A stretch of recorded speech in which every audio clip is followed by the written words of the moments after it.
Selections from the complete works of Swami Vivekananda, Part 15. Questions and answers at the Harvard University discussion. Section 3. Question. Is the spiritual freedom among the people consistent with attention to caste in India? Swami answers. Certainly not. They say there should be no caste. Even those who are in caste say it is not a very perfect institution. But they say when you find us another and a better one, we will give it up. They say, what will you give us instead? Where is there no caste? In nation like yours, you are struggling all the time to make a caste. As soon as a man gets a bag of dollars, he say, I am one of the 400. We alone have succeeded in making a permanent caste. Other nations are struggling and do not succeed. We have superstitions and evils enough. Would taking the superstitions and evils from your countrymen matters? It is owing to caste that 300 millions of people can find a piece of bread to eat yet. It is an imperfect institution, no doubt, but if it had not been for caste, you would have not had any Sanskrit books to study. This caste made walls around which all sorts of invasions rolled and surged but found it impossible to break through. That necessity has not gone yet, so caste remains. The caste we have now is not that of 700 years ago. Every blow has riveted it. Do you realize that India is the only country that never went outside of itself to conquer? The great Emperor Ashoka insisted that none of his descendants should go to conquer. If people want to send us teachers, let them help, but not injure. Why should all these people come to conquer the Hindus? Did they do any injury to any nation? What little good they could do, they did for the world. They taught it science, philosophy, religion, and civilized the savage hordes of the earth. And this is the written only murder and tyranny, and calling them heathen rascals. Look at the books written on India by Western people and at the stories of many travelers who go there. In retaliation for what injuries are these hurled at them? Question. What is the Vedantic idea of civilization? Swami answers, you are philosophers and you do not think that a bag of gold makes the difference between man and man. What is the value of all these machines and sciences? They have only one result. They spread knowledge. You have not solved the problem of want, but only made it keener. Machines do not solve the poverty question. They simply make men struggle the more. Competition gets keener. What value has nature in itself? Why do you go and build a monument to a man who sends electricity through a wire? Does not nature do that millions of times over? Is not everything already existing in nature? What is the value of your getting it? It is already there. The only value is that it makes this development. This universe is simply a gymnasium in which the soul is taking exercise, and after these exercises, we become gods. So, the value of everything is to be decided by how far it is a manifestation of God. Civilization is a manifestation of that divinity in man. Question. Have the Buddhists any caste laws?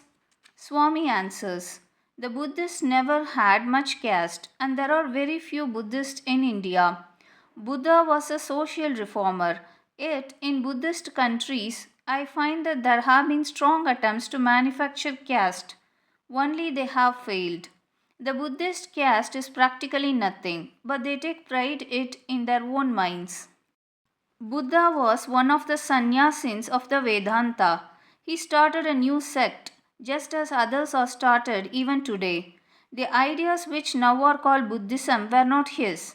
They were much more ancient. He was a great man who gave the ideas power. The unique element in Buddhism was its social element.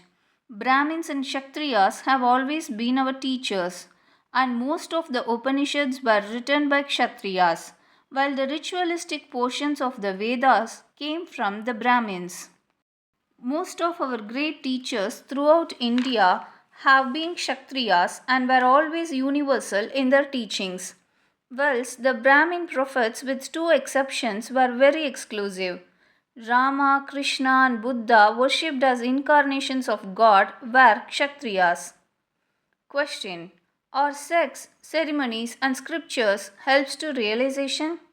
Swami answers: when a man realizes, he gives up everything. The various sect and ceremonies and books, so far as they are the means of arriving at that point, are all right. But when they fail in that, we must change them. The knowing one must not despise the condition of those who are ignorant, nor should the knowing one destroy the faith of the ignorant in their own particular method, but by proper action lead them and show them the path to come to whatever, wherever he stands. Question: how does the Vedanta explain individuality and ethics? Swami answers: the real individual is absolute. This personalization is through Maya. It is only apparent. In reality, it is always absolute. In reality, there is one, but in Maya, it is appearing as many. In Maya, there is this variation. Yet, even in this Maya, there is always a tendency to get back to the one, as expressed in all ethics and all morality of every nation, because it is the constitutional necessity of the soul. It is finding its oneness, and this struggle to find this oneness is what we call ethics and morality. Therefore, we must always practice them. Question: is not the greater part of ethics taken up with the relation between individuals? Swami answers: that is all it is. The absolute does not come within Maya. Question: you say the individual is absolute, and I was going to ask you whether the individual has knowledge. Swami answers: the state of manifestation is individuality, and the light in that state is what we call knowledge.